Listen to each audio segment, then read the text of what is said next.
Assemblée générale ou apéro? Apéro général.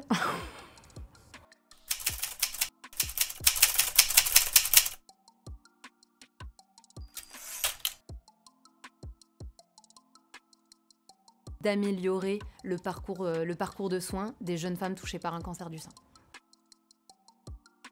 On est relativement nombreuses, les femmes, à avoir un cancer du sein jeune, mais on reste une goutte d'eau dans l'océan. On n'est que 12 000 en fait, avant 50 ans. Si on compte que sur le hasard en fait pour que ces patientes-là se croisent, on prend le risque qu'elles vivent toute leur maladie dans un sentiment d'isolement et en se disant bah voilà, je trouve personne qui vit la même chose que moi dans la même phase de vie. Donc l'idée c'est d'arriver à se faire se rencontrer des femmes qui vivent les mêmes problématiques pour qu'elles se sentent moins seules et puis surtout de leur proposer des solutions.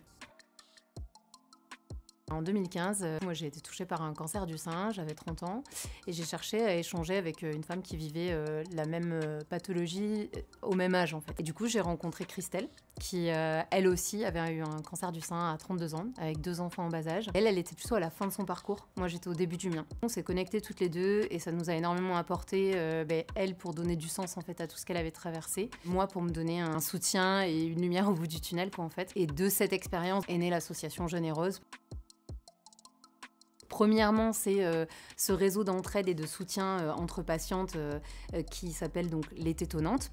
Et on a 2 autres axes qui sont Alerte Rose, c'est plus un axe de sensibilisation des professionnels de santé pour améliorer la prise en charge des patientes. On va aller discuter avec des professionnels de santé et on va leur expliquer quelles sont les spécificités de prise en charge pour des femmes jeunes, notamment les accompagner dans leur parentalité, dans leur projet de grossesse post-cancer. Et enfin, il y a le télététon. Donc le télététon, c'est notre action de prévention. Et donc là, ce sont des patientes qui ont vécu un cancer du sein, donc jeune, qui vont aller transmettre en fait ce message de prévention à toutes les femmes, y compris les plus jeunes, et ceux dès le lycée. Alors la première réaction, ça a été de bondir, de sauter sur moi-même. La deuxième, ça a été d'appeler les copines quoi, avec qui on a travaillé sur le dossier. En plus, j'étais toute seule chez moi, donc il fallait absolument que j'en parle à quelqu'un quoi. Structurer beaucoup plus nos actions en région, avoir une offre de services qui va être beaucoup plus complète, beaucoup plus professionnalisée, avoir des professionnels de l'accompagnement auprès de nos patientes partout en France, rendre accessibles des soins de support, proposer des gardes d'enfants pour les mamans solo aussi. En équipe. Sans soutif. Plus rose maintenant.